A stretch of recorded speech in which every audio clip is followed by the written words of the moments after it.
Hi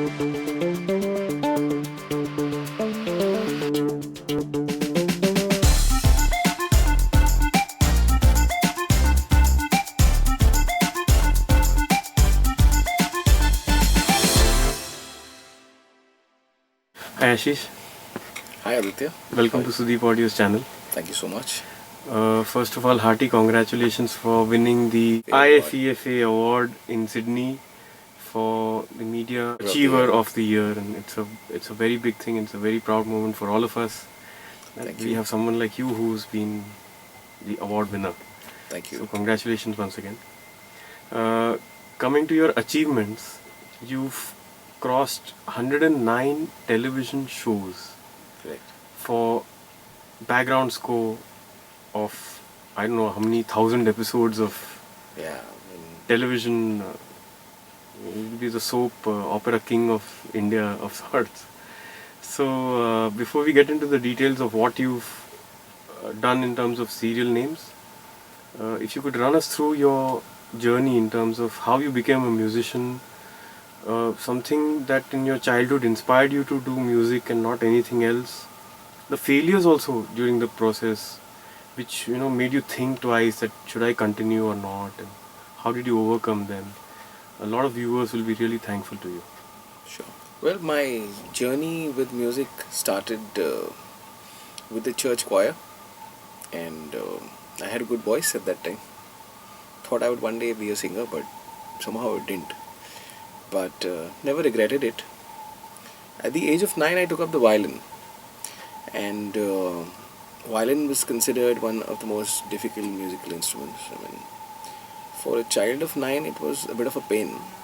I mean, I used to try and bunk my violin lessons and things like that at that age. And but there came a time when I started enjoying it.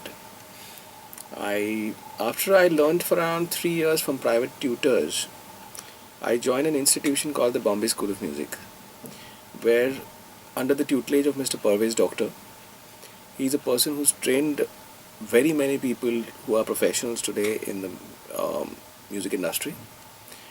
I was lucky to get him as my guru, and I started my professional journey by playing in a Western classical orchestra. I gave my first solo recital at the age of 11 with orchestra. Wow, that's Yeah, nice. and at that point in time, I performed my first solo concerto, and then I soon became leader of the orchestra at the age of around 14. So, one of the youngest leaders the orchestra had.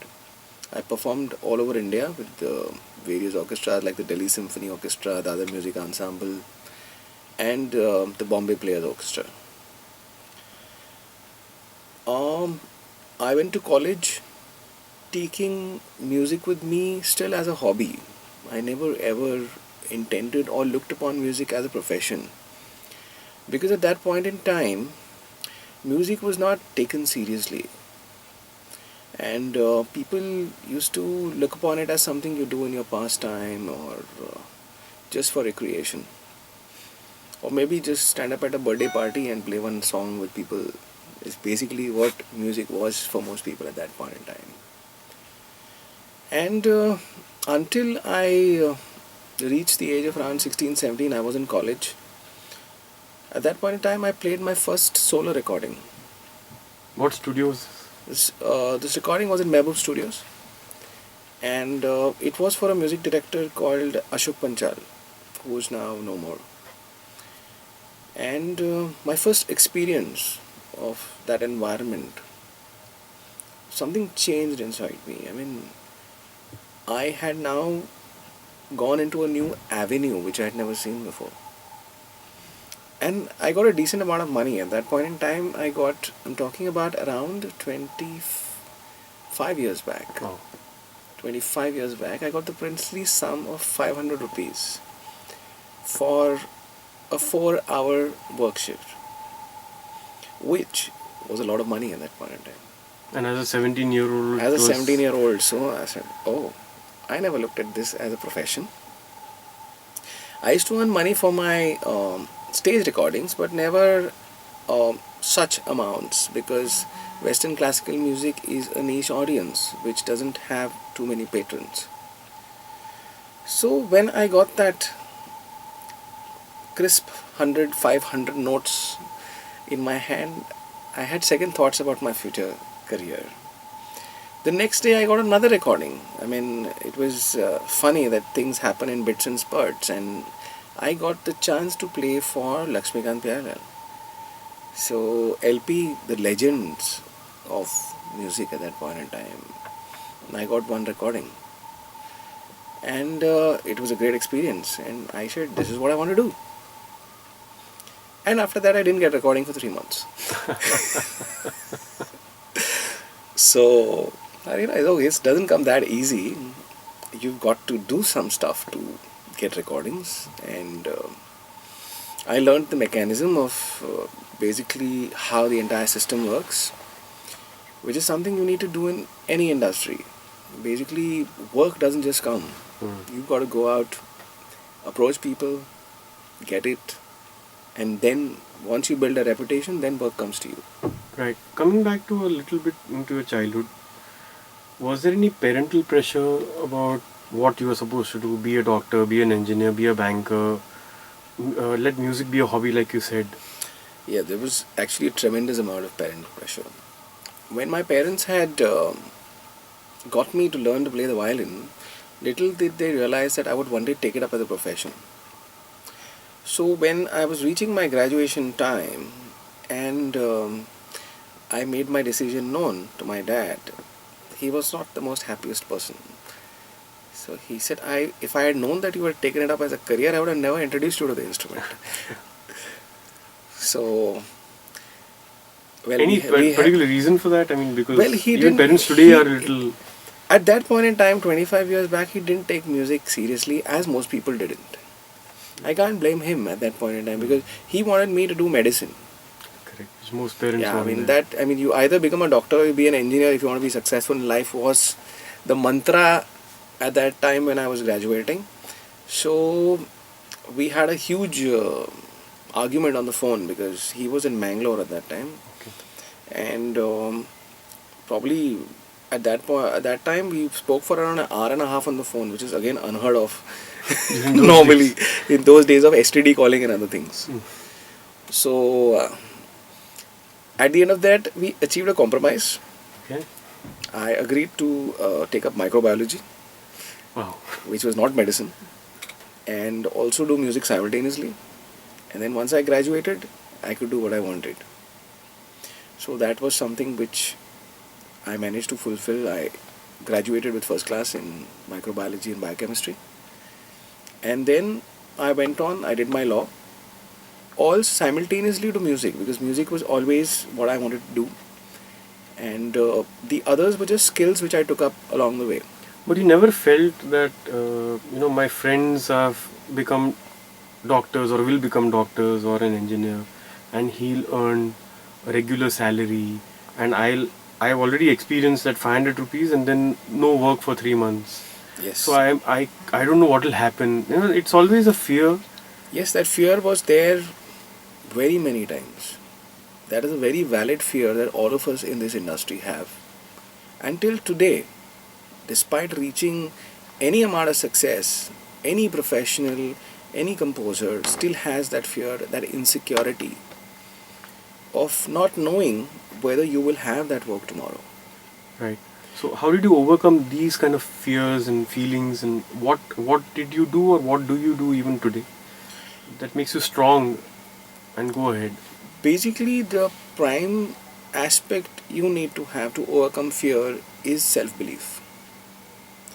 Self-belief, knowing that if you give it your 100% and you put all your fears behind you, success is only a matter of time. And nothing can stop you from reaching that success. It's just a matter of you believing in yourself and that you can do it. So, at that point in time when the entire world seemed to be conspiring against me that I don't become a musician, was a very troubled time. And I managed to get recordings in bits and spurts and things like that. But even I gave my audition for the CMA, and they gave me a B grade, and I Was was that disappointed with yeah? that. They explained to me that you played as well as an A grade person, but since you're starting off, we can't give you a grade, no. Oh, So that was the rationale they gave me, which didn't really make sense. But anyway, I mean, you got to deal with what you get. right. So I said, okay, no problem. So I started off, and I managed to play for various composers like Anand Milind at that point in time, Jatin Lalit. Any songs you remember you played for? Any popular songs that people might Well, identify with? I played for loads of songs, Okay. but Kuch Kuch Hota Hai I played for. That was my last background score as a musician, which I played. Kuch Okay. Kuch Hota Hai. Okay. And one of the, I mean, I played for Khudagawa, I played for the songs and background score. Then a lot of other Nadeem Shravan, I played a lot for Barsat, was one of the most popular. So, how was your experience working with different composers? Because still live music and musicians were still being recorded in a room. Well, the experience of working was that I kept my eyes and ears open. I observed how each one works. Because when you go for a session recording, you got a lot of time. I mean, you're not one of their priorities to record. I mean, the priority is the singer who comes, who's the star of the show. The priority is maybe a soloist who gets, his time is more valuable than yours and he gets priority over things. And then come the session musicians who basically around 20 to 60 vary in that aspect, who are then recorded. I diversified also by playing the viola, which there were very few players at that point in time. So I had an added skill to my kitty. So, you didn't stick Which to just one I thing. didn't stick to the violin. So I took up the viola, I played a bit of cello. So the quantum of work I generated was more. Because people knew that they had an option to also call me for a viola. Unfortunately, there were not many composers who had arrangers who could write for viola. The viola is a instrument which needs correct orchestration for to be used. And but gradually, as time picked up, I mean, people started writing for viola well, and work started improving. But before this phase happened, I had to go through a very troubled phase where there was no work at all. I mean, maybe one recording a week, 4 recordings a month, and at that point in time, things were so bad that I considered quitting the industry. I was like, man, this is not working. I want to do music, but I'm not able to. Now, what I felt at that time is that let me try and become a music composer. Like, if I'm not getting work as a musician, let me try and become a composer. So, I managed to team up with someone at that time, and we got a financer who part financed the project, and I raised some money from my personal funding, my parents basically. I mean, at that point in time, nobody else believes in you. So, Right. my mom put up the money for part financing the album, and we released an album by some small music label. And Name of the album? the name of the album was Ye Dil Deewana Hai. And I doubt very many people heard that album. But I had a show reel. I had an album of 8 songs which had my name as a composer to them. And I could go to people, I mean, that album boasted of Udit Narayan, Kumar Sanu, Vinod Rathod, Abhijit Bhattacharya. All of these, the top singers at that time sang in the album. So I had credible people associated with my project who sang for me. Though I made zero money from the project and lost all what I had invested there, but that gave me the platform to push myself ahead in life. Because I believed in myself and invested that money. If you don't believe in yourself and are not willing to invest a certain amount in yourself, then you're in the wrong profession. Everybody in the music profession needs to do some investment in themselves with respect to training, with respect to equipment, with respect to projects, because that will give other people the faith and confidence to invest in them. It brings to me a little serious note right now because we just did a video with a guitarist called Floyd Fernandez. Okay. He was mentioning about meeting up with a violin player Okay. who now drives an auto rickshaw Okay. because he's out of work. Correct. old person. Yeah. Used to play also with Lakshmi Apparel. I'm sure you also know I'm many also such knowing. musicians. Yes, yes, of course. His point of view was, and comes out strongly, is that where is this industry headed? What about such people who used to play as a musician but now are out of work, or are not, a survival has become an issue for them. You just touched upon it briefly by Yeah. Well, saying that. our So industry is basically functioning under jungle law. In jungle law, it's basically the survival of the fittest, as you put it. I mean, and fittest here means the most talented, the most able, and the most qualified. There is no room for mediocrity in this industry beyond a certain level unless you've got huge amounts of money to push you. which is, you have to depend on your parents or Correct. You have to depend somebody on else. parents or godfathers or financiers or whoever is willing to fund you and believe in you. Which I am not going to dwell in because that's another subject altogether. We'll do a different video for that. Yeah. If you're looking at sheer talent, Hmm. then you need to be the best. You need to be among the best, or at least the top 20 of what you're doing, because every composer today wants a good musician. If a person is not constantly reinventing himself in today's ecosystem, it's a ruthless and a merciless place to be. Because nobody will want you to play for them when they know they are not going to get that quality of work. Today we have musicians, it's a sorry state, who are playing for 500 rupees per song. Which 500 rupees actually is the cost of conveyance to reach the studio. Today's 500 versus your. Versus my 525 years back, Right. which I earned for a 4-hour session after 25 years. It is still 500. It is still 500. So that journey where inflation has probably gone up maybe, I don't know what, 15 to 20 times. Easily. What does that 500 rupees bring? While there are musicians who are charging 1 lakh, 2 lakhs, 3 lakhs, 5 lakhs a song. Why? Because they went along with the times, they embraced technology, they embraced additional skills, they increased their skill set and made themselves indispensable. So again, the survival of the fittest, the people who adapted with the changing times and technology and went in synchronization with it, rather than trying to go against it. Right. Times are always changing, technologies will be changing. We had radio which died because of TV which is dying today because of the internet, and tomorrow you don't know what will happen. Correct. You have your PC screens, you have your laptops, you have your tablets, and now you have everything on your mobile phone. So you need to be in step with the changing times, and times are changing very fast now. And as a musician, if you don't constantly reinvent yourself, there is no future. Do you think, like you also said that when you were young, you used to go from studio to studio, or maybe meet musicians or composers for work? But at that point in time, I mean, the entire keys were in the hand of the people called messengers. And these messengers decided basically who's to work or who goes for what recording. Even the music composers didn't have a say in that. Right. Because the messengers had a stranglehold on the entire music industry.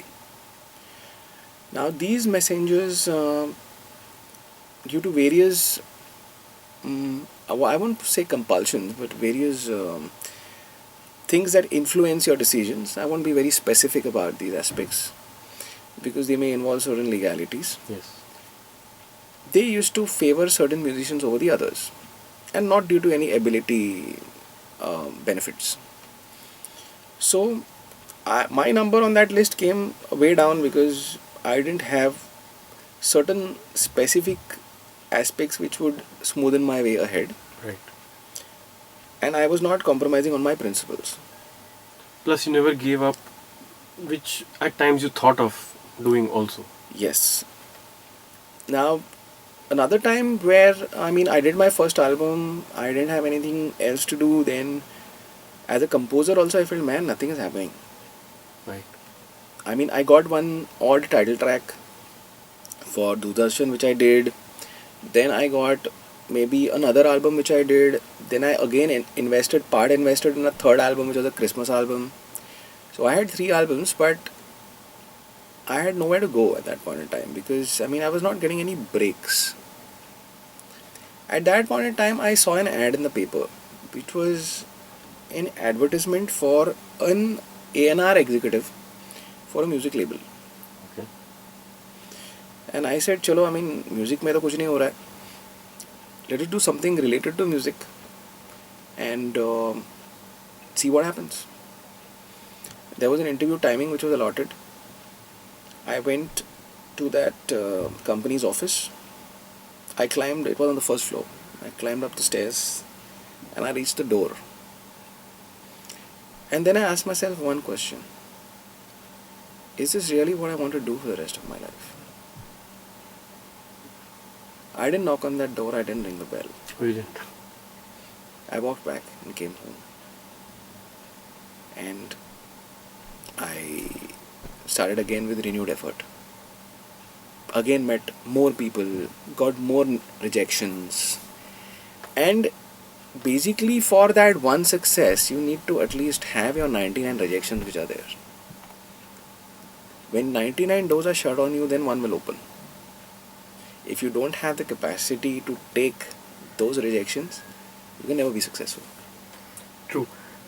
Do you think, then Aashish, that is finance also important, because that's a key element also to be able to take that rejection?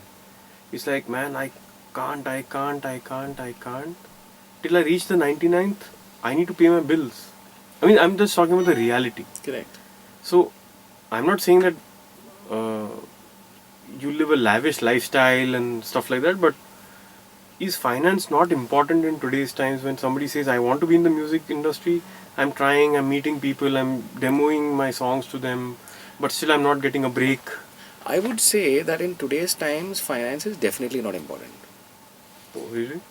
Why? Because you have so many avenues at your disposal. Mm-hmm. There was no internet at that time. True. When I came, there was no desktop recording facilities which are home recording studios which are there today. Yeah. There was no computer. We used to program on Casios, Rolands and Yamahas, which were considered luxuries at that time, I remember. So if a person had to produce a song to showcase his talent, he had to spend a lot of money at that point in time. Like you did for your album. Like I did for my album. But today, you have so many softwares. You just need a computer at home, that's all. You got a mobile phone which is a camera which can be innovatively used to make your own video. You've got softwares which are available, downloadable for free or for very minimal rates, which you can record your song on. And even your vocals at home. So, but buy original like you. Pardon? Yeah. Keep buying original. Buy originals. But I'm saying when you start making the money, invest the money in buying original software. Yeah. I'm not saying buy or propagating purchase of pirated software at any point in time. Right. But that's what even I did. The thing is, I invested in myself. There is a certain minimal amount of investment which you would need to do. And you would need to, if you've made that decision, you will generate it. Because nothing is going to stop you. And if you feel that you need to do this, you will make sure and the universe will help you make that happen. It's just a matter of your decision. These are very, I'm feeling very happy to listen to all these things. I'm sure the viewers are too.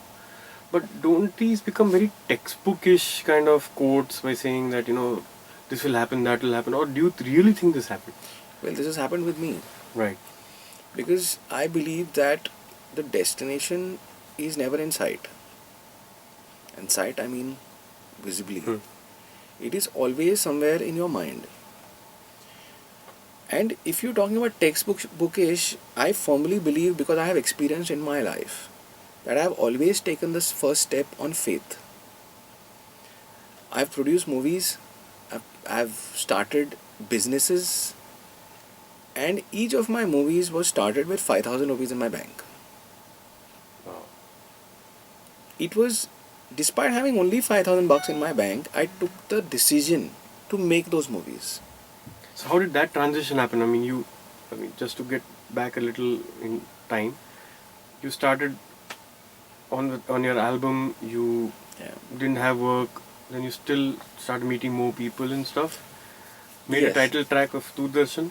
Yes. Then again, let's move from there. After making the title track for Doordarshan and coming back from the interview and restarting again, I I went and I met some like-minded people and we started a band. And we named the band Vedic Chant. I mean, earlier it was called Chaos, then it was called Vedic Chant. And I started another band with some other people called Fire and Ice. So I also did my recording course in the meantime because it was constantly developing my skill set and related to my industry. And I did it in Bombay University, one of the first batches that had it. And I became a sound engineer for a band, a co-composer, a programmer, and we started performing. Play the violin too. Oh. Yes, Yes. Okay. yes, of course. I played the violin too, and actually we were pioneers in the sense that we used to do song sets which nobody else could do. At that point in time, Cotton Eye Joe was a big rage, and nobody else could do Cotton Eye Joe because nobody else had a violinist. And I used to even on stage do that Cotton Eye Joe dance while playing the violin, Oh wow. which again became a huge popular aspect for shows that we did live. I've even performed songs covers by Yanni, Jean-Luc Ponty, El Subramaniam, Marco Connor. So basically a lot of country violin aspect, fusion violin, jazz violin, and pop violin. All these I diversified into these various styles of music. I never stuck to one, and I did music which other people didn't do. So which is what set me apart from the rest in terms of my skills. It's very obvious from whatever you've shared till now is you never stopped at one form of art. You kept on enhancing your skills within the same music industry as in different roles. Yeah, and it is this what basically helped me grow. Because when we don't increase our skills, it's like being inside a box. And the boundaries of that box never increase. Well, basically, our entire journey is trying to get out of that box and or push those boundaries beyond so that our skill set grows to such an extent that we can then do probably anything. And at no point in time do I ever think that I can't do this. Mm. There's nothing which is impossible, and if someone has done it, it can be done. And if someone hasn't done it, why can't I do it? It's So a nice saying. yeah. How did then the television shows? What was your first kind of major TV show that you worked on? Well, the first TV show that I worked on majorly was Betal Vachisi for DD, and I started as an assistant for Mr. Mahesh Nayak, who is one of the top music directors for TV at that point in time, and I regard him as my guru as respect with sound design and music design for television. So I assisted him for a lot of shows. At that point in time, satellite TV was just in a nascent stage, and we used to go to studios and record a pneumatic tape, and someone used to operate the tape. The scene used to be played. We used to compose the music, program it on the keyboards, and then play it back. I was never a keyboardist, but then I started learning the piano, and I got the hang of programming. And again, from violin transition to being a programmer, keyboardist is what happened at that time. Because I was always apprehensive that can I do it for the keyboards because it was another instrument altogether, it wasn't my instrument. But then again, I said, let's give it a shot. So I took basic piano lessons from Mr. Tony Vaz, who was a piano great at that time. I was privileged to be able to learn from him. And programming I learned by just tinkering around with the keyboard which I had bought and managed to observe other people also. And that was the first recording which I played for as a background serial wise. So I learned a lot along the journey with Mr. Mahesh Naik until I got my first break as an independent music composer for TV with the serial Kagar. And Kagar was basically a episodic thriller series on Sahara. Now, at that at those times, basically we used to take around 3 days to do one episode of music. Wow. 3 days, and I was privileged again for that show to work with Mr. Jeetu Chawla and Mr. Umesh Padarkar, who I still regard is that after Mr. Mahesh Nayak, whatever I have learned in TV scoring, I've learned a lot with them because they pushed me beyond the limits. How did they do that? They did that by expecting more than what I was delivering at every point in time. How do they kind of motivate you? Get nahi aisa nahi, change the instrument or do this. They had a very clear idea of the sound design for a show. So I learned a lot basically not only by learning where sound should be placed, but by learning where it shouldn't be. Where silence works appropriately, where does a sound effect work, or where does minimal music work. I mean, you don't need to have a highly orchestrated section to be impactful. Just one piano stroke can do that.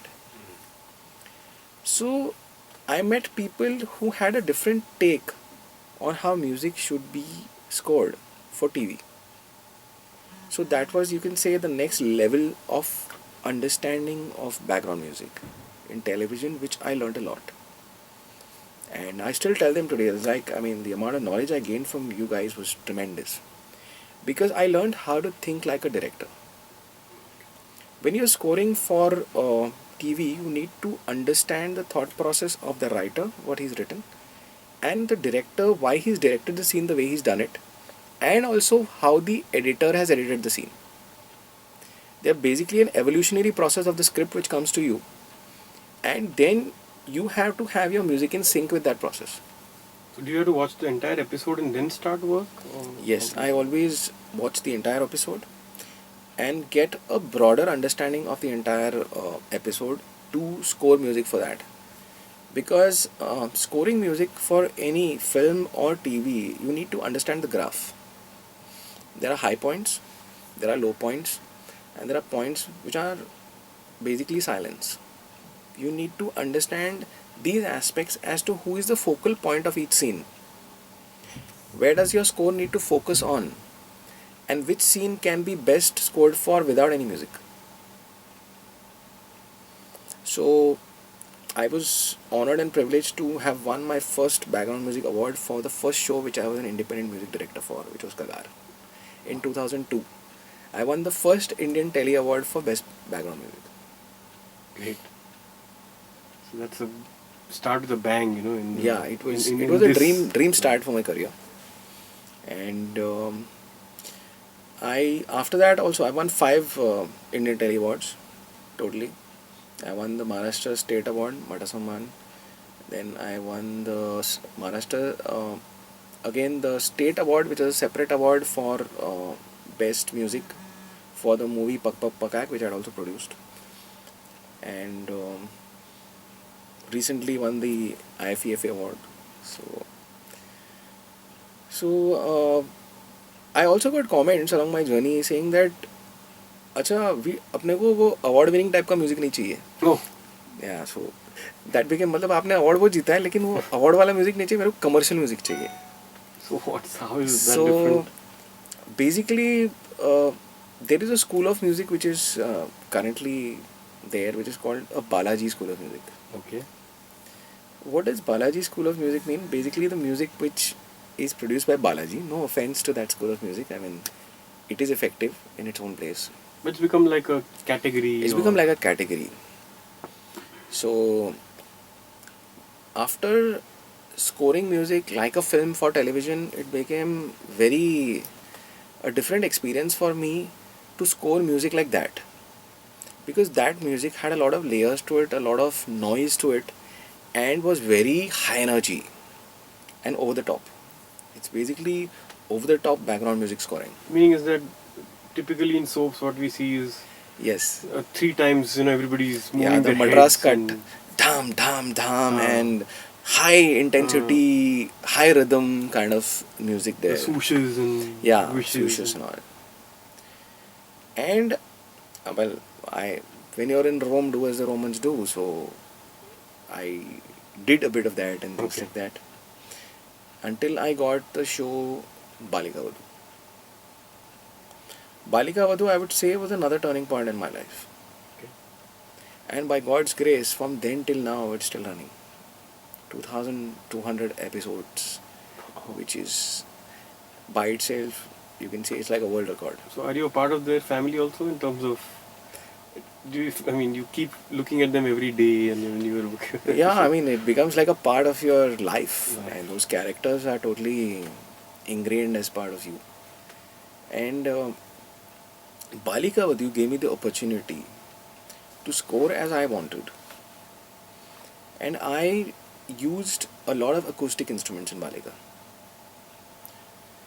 And I used sarangi, I used mandolin, I used israj, I used iktara, and I used choirs, and I used folk. Now, this was a sound which television had not heard before. That differentiated the show audio wise from everything else that was going on television.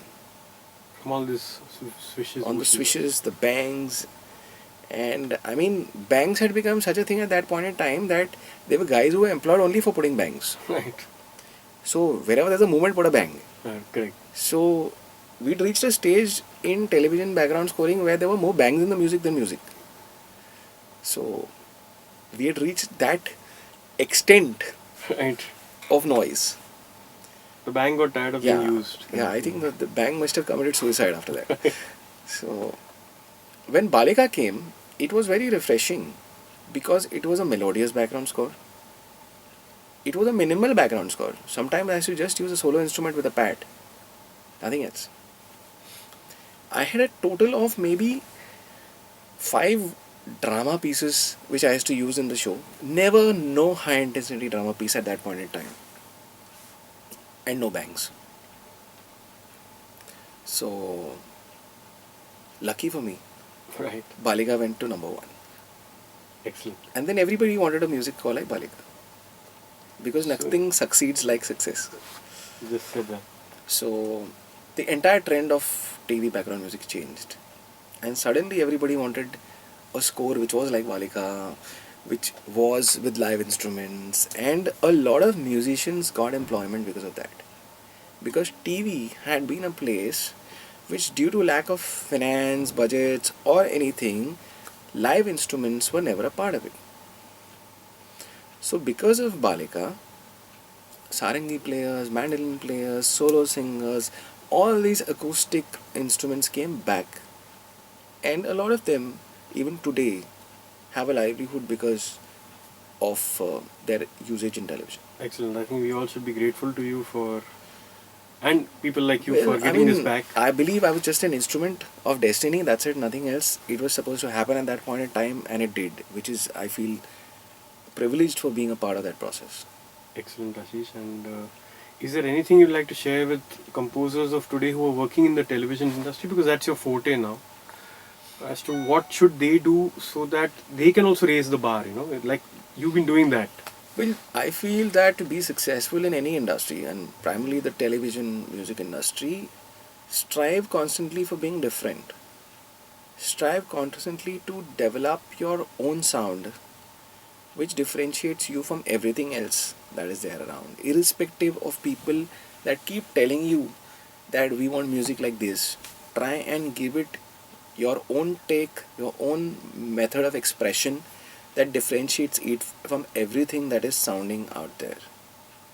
So I feel that is a primary aspect. You need to be identifiable by your music, and never stop believing in yourself, irrespective of whatever anybody tells you.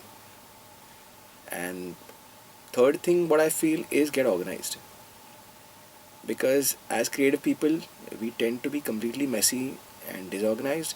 If you can't get organized, get someone to organize things for you. That is one aspect which I feel is very neglected in composers and creative people. So channelize your business part of the music business. You handle the music very well. Get somebody to handle the business for you, or do it yourself, which is a rarity. So I feel these three things, if you take care of, nothing can stop you. Ashish, thank you very much for spending time with us and sharing invaluable information. It was It's been my wonderful pleasure. talking to you. Thank you so much for talking to me.